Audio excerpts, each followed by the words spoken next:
The Kiwi ears Canta. Let's talk about it. The Kiwi ears Canta is an on-loan set. What it is a single dynamic driver, 2 planar hybrid IEM that costs $89 and is sold by Linsol. It's a rather new release and it came out about the same time as the Kiwi ears for the new meta-tuned IEM that I really like. And so it's kind of an interesting release. Let's start by talking about the build quality of this IEM. The shell is comfortable, it's cozy, it's quite small and dainty. It doesn't have any major faults to it. It's kind of plain Jane, but it does look good. It has a small nozzle.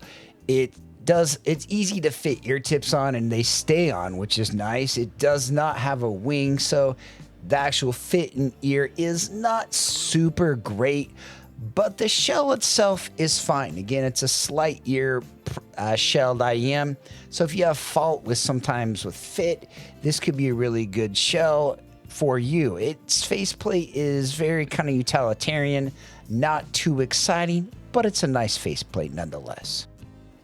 The case isn't super exciting, but you do get a case and a nice selection of tips. It says Kiwi ears on it, and it's nice.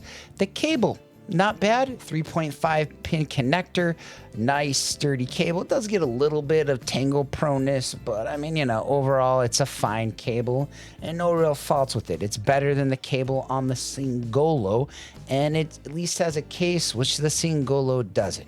We'll talk more about the Singolo later. Okay, graph time of the Kiwi ears Canta.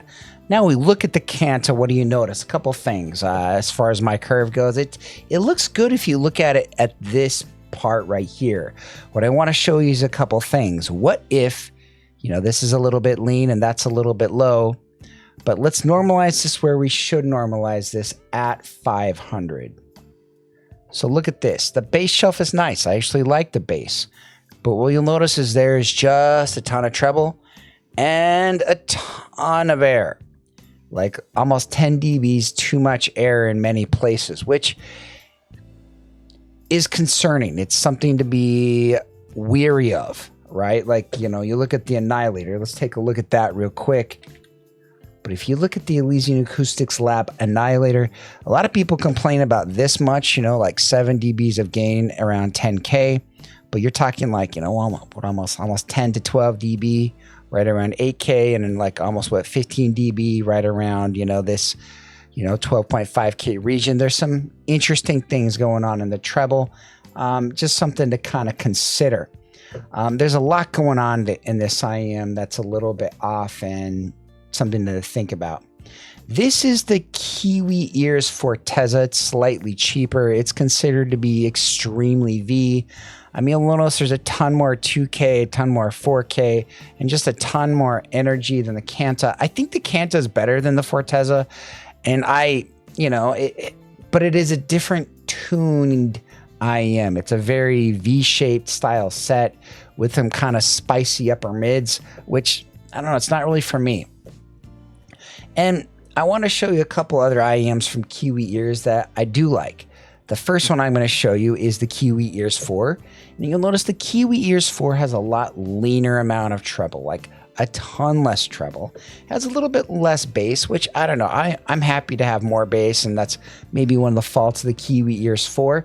But it does have a really clean, lean, and neutral sound. Like, notice how much it follows the bass and the treble really well.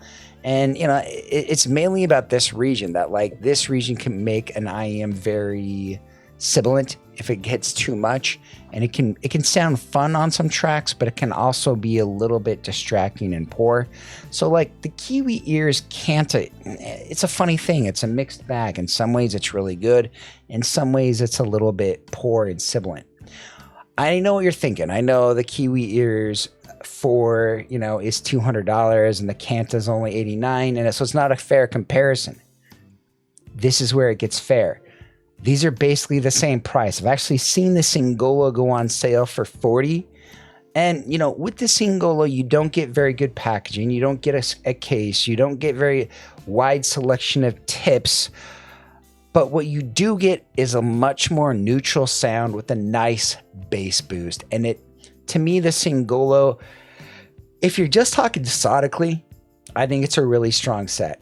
The Kiwi Ears Singolo would be my bet if you're getting something from Kiwi Ears. And so I guess what I'm trying to say is I don't have a problem with Kiwi Ears, and I've rated a lot of their IAMs pretty highly. I just don't really like the Canta that much, and I just wanted to talk biases a little bit first. Another one that I actually like that's done by Linsel, you know, is the Doo-Doo. You know, I didn't think I would like the Doo-Doo, but the Doo-Doo has a lot better treble than the Canta. It's a little bit more smooth. It's just kind of fun. It has nice bass. I mean, it's hard to find a good planar that's actually enjoyable, but the Doo-Doo, it's really not that bad. And so I think there's a lot of other planars at this price that do better. I think with the double dynamic, you know, the single dynamic driver, double planar, you kind of expect this majestic sound. But I just don't think the Canta delivered. It didn't really have that tuning, that upper air and treble. It was a little bit too detailed, a little bit too maybe technical, to the point where it just came across sibilant and harsh for me. I mean, another one from kind of a Linsel-ish brand is the Let's Shure S08. This is about the same price. It's a lot more neutral. It's not as bassy and fun, but it doesn't have this crazy, you know, peak of amount of treble. And, you know, and it's an interesting thing. Like the Canta's not overall a bad set. It's just, it has some issues. And we'll talk a little bit more about that in the sound. Another one to think about is the Hexa. The Hexa is kind of a good benchmark to think about. Like, you can see how much treble is going on here. And this has a really nice and well done treble. And I think, you know, the Canta, if you're looking for a treble headset, the Hexa does provide something. Again, the Canta has an interesting tune that I personally don't recommend. Because there's so many better options that are cheaper, like the Hexa, that can provide a kind of a treble forward fun sound signature instead. Another one I think this is better than this is the Awful Explorer. It's just a fun set. It has basically perfect mid treble and air. Its presence region, so it's a little bit low, but at least that way it's not shouty, piercing, or howly. And so it's just a little bit more mellow. Again, the Canta does some fun bass, and it can be fun on certain songs, but it can come across extremely poor on others. So it's a very hit or miss. Like, if you're going for neutral, the Kiwi Ears Canta is not very neutral and is a far away from neutral. Again, if you're really hell-bent on this IM, I would try this EQ with it. It does dial down this 8K peak and this peak here right around, you know, 12.5.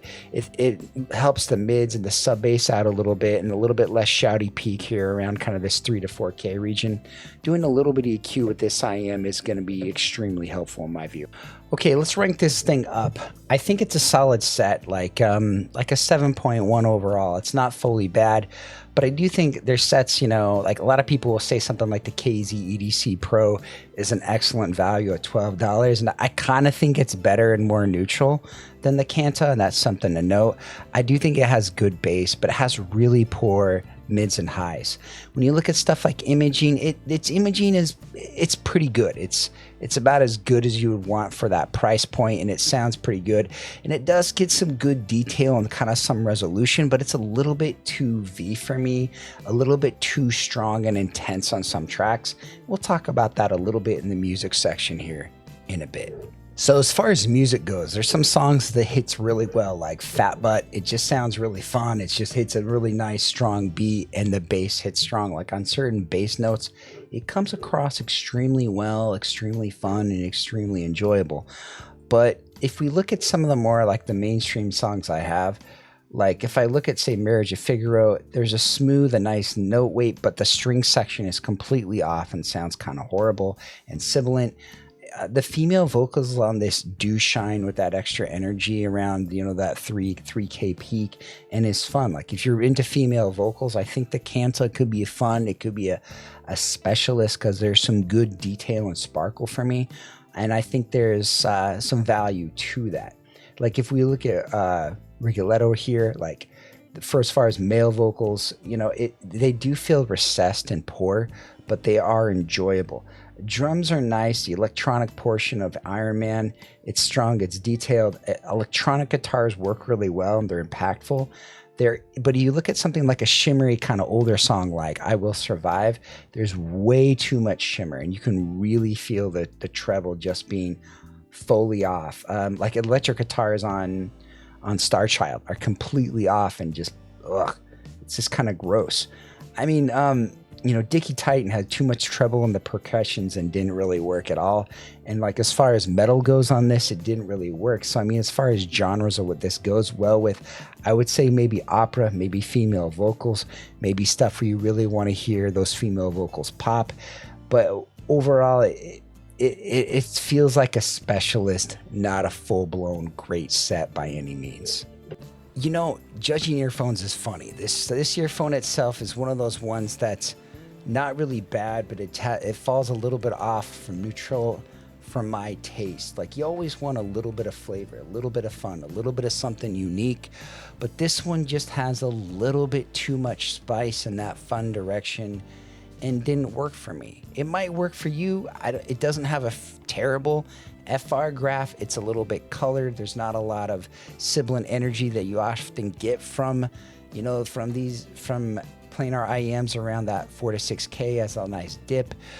But there's a lot of things going on that I'm not a huge fan of, despite it being an okay listen on some. It's something that took some time for me to really be able to evaluate, because it's not bad, and it does start off pretty good and pretty strong. But in the end, I just have to say that I feel that it's a fine set, but not a great set, and that you could find better ones out there for the price, and even from the brand that are cheaper and better. Thanks for watching. If you guys have any questions, let me know in the video comments below. All right, bye-bye. You're still here. It's over. Go home. Go watch another IEM video. It's done. That's the entire video. What more do you want?